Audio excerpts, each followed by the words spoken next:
Oi, meu nome é Patrícia, eu sou pediatra, neonatologista e eu vim aqui falar para vocês hoje um pouquinho sobre bronquiolite. A bronquiolite é uma infecção viral e ela vai acometer uma parte do pulmão do bebê muito importante, mas ao mesmo tempo muito frágil, que são os bronquíolos. Através dos bronquíolos que o ar, o oxigênio passam para os pulmões. Então, se acontece alguma coisa que atrapalha essa passagem de oxigênio para dentro dos pulmões dos bebês, acontece o quadro clínico da bronquiolite. Os vírus que provocam a bronquiolite são vírus respiratórios. O principal deles se chama vírus sincicial respiratório, mas a gente tem outros por aí. E a gente já até ouviu falar de alguns. O influenza, o parainfluenza, o adenovírus, o rinovírus. E eles vão acometer as crianças menores de 1 ano de idade. E existem crianças que têm um fator de risco para uma maior gravidade da bronquiolite. São os bebês menores de 1 ano que foram prematuros, baixo peso, que tem alguma cardiopatia, alguma doença pulmonar crônica, pacientes imunodeficientes. Esses até podem evoluir com uma forma mais grave da doença. E o quadro da bronquiolite, ele começa muito sutil, como um quadro de resfriado comum. Então o nosso bebê, ele começa com uma coriza nasal e hialina bem leve, uma tosse bem discreta, tem dificuldades às vezes para mamar por conta de uma obstrução nasal, às vezes ele pode fazer uma febre baixa, e aí depois de 2, 3 dias, ele pode evoluir com uma pequena piora, uma piora da tosse, às vezes ele evolui para um quadro de chiado, que a gente chama de sibilância, e às vezes ele fica muito irritado. Existem alguns casos, que são poucos, que evoluem com uma gravidade maior. E aí como que a gente identifica esse paciente possivelmente grave? Ele vai mudar a cor, então as mãos, os pés, a boca vão ficar mais arroxeados. De irritado, ele passa a ser uma criança mais sonolenta e ele começa a fazer uma gemência e às vezes até pausas respiratórias.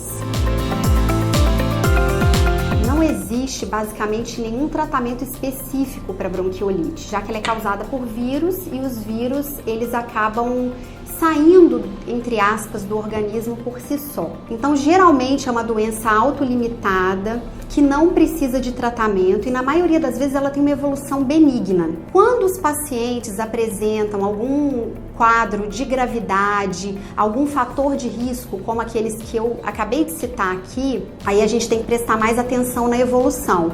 Eles podem evoluir de forma mais grave e a gente precisa ficar atento em todos eles no domicílio. Esse paciente ele tem que estar hidratado, ele tem que estar nutrido, a gente precisa observar bastante a febre, a tosse e alguns poucos pacientes acabam precisando internar para fazer um tratamento com suporte de oxigênio ou então até uma inalação com uma solução salina hipertônica. Os pacientes que internam, geralmente só 15% deles é que vão evoluir para algum caso de ventilação mais agressiva.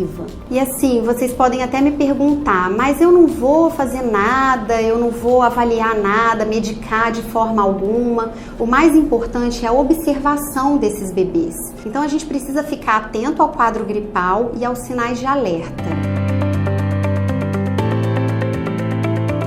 Se essa tosse estiver piorando, se esse paciente começar com respirações cada vez mais rápidas, com sinais de desconforto respiratório, por exemplo, os batimentos de asas de nariz, se esse paciente começar a ficar muito sonolento, aí sim a gente tem que procurar o médico imediatamente. Uma coisa também que às vezes pode caracterizar uma piora da bronquiolite é o aumento da febre, essas febres se tornam mais persistentes.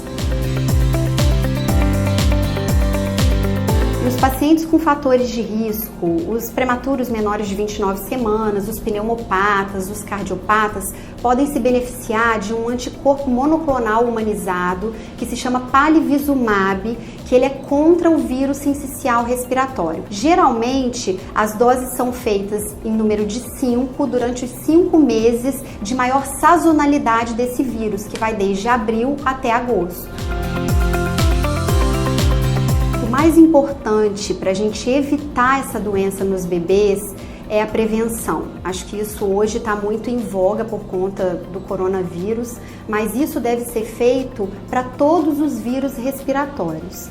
Então, lavagem das mãos com água e sabão adequada, o uso do álcool a 70%, evitar que pessoas resfriadas com algum quadro gripal cheguem perto desses bebês, evitar o tabagismo passivo desses bebês também é importante, evitar as aglomerações e assim a gente consegue diminuir os casos de bronquiolite. E uma coisa que eu não posso deixar de falar para vocês é que é muito importante o acompanhamento desses bebês, não só os que têm bronquiolite, no pediatra.